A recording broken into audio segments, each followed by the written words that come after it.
Are you ready? I apologize. Okay, now that we're back on the record, Mr. Uda, did you want to start your colloquy again, please? Sure. I was hoping it would be something less than a colloquy, something more than a grunt. So, I mean, Mr. Schiffman was scheduled to testify tomorrow. He is available today. I just wanted to be able to give him some reasonable notice as to when he could expect to be called. And I think what I represented before we went back on the record was that I believe Northwestern just has, with the exception of concluding with Ms. Fang, one witness left. So that would leave the non-settling parties. And I was kind of hoping that we could talk about when we could expect, you know, the order and the timing of the other witnesses. It looks to me like maybe we're going to finish today. I don't know. Well, that'd be my hope. I would say that much.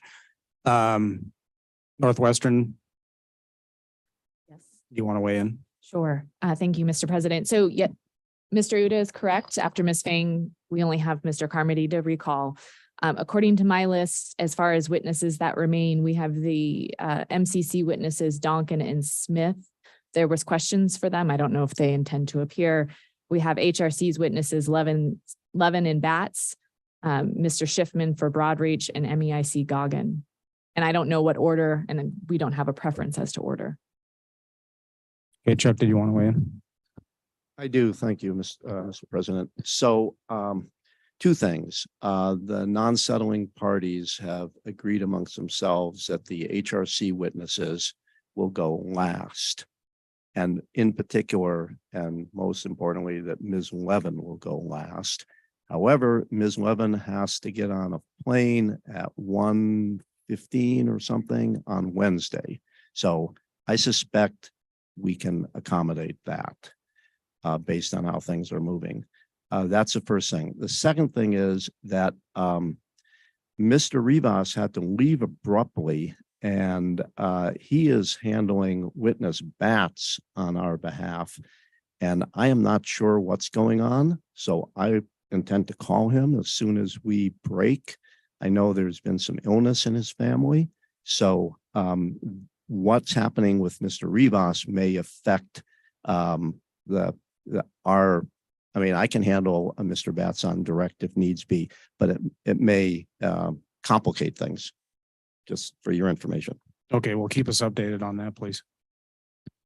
Any other thoughts? So correct me if I'm wrong, but I believe the large customer group has completed its case in chief, correct? And the federal agencies have completed their case in chief, correct? Okay, so the natural order would be, of course, once we're done with Northwestern Energy, we would go to the MCC. Are you asking Mr. Uda that your witness be brought up to this afternoon? I don't think he has any problem with going after the MCC. All right. So does anybody have objection to that order? Then we would go MCC and then we would move to Broadreach. Okay, that will be the order. I do suspect that we will need some time tomorrow to finish off. Unless the parties really would agree to waive closing argument.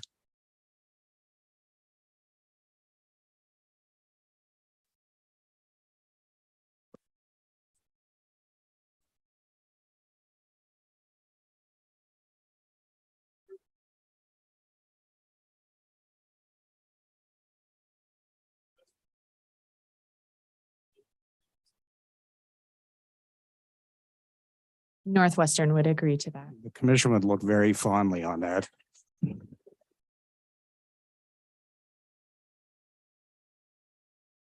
That's fine with MEIC. And for Renewable Northwest as well.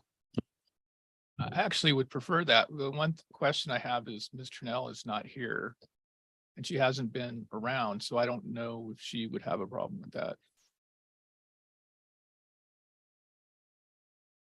Well, we can address that when she returns, I guess. But at this point in time, we do intend to do post-hearing briefing. I can tell you that. So at this point, it sounds like the parties are waiving their closing arguments. Okay, well. You want a full hour and 10? Heads are nodding. Okay. All right, the time is 11:52 a.m. We will return from lunch at 1:05 p.m. At this point in time, we will go off the record.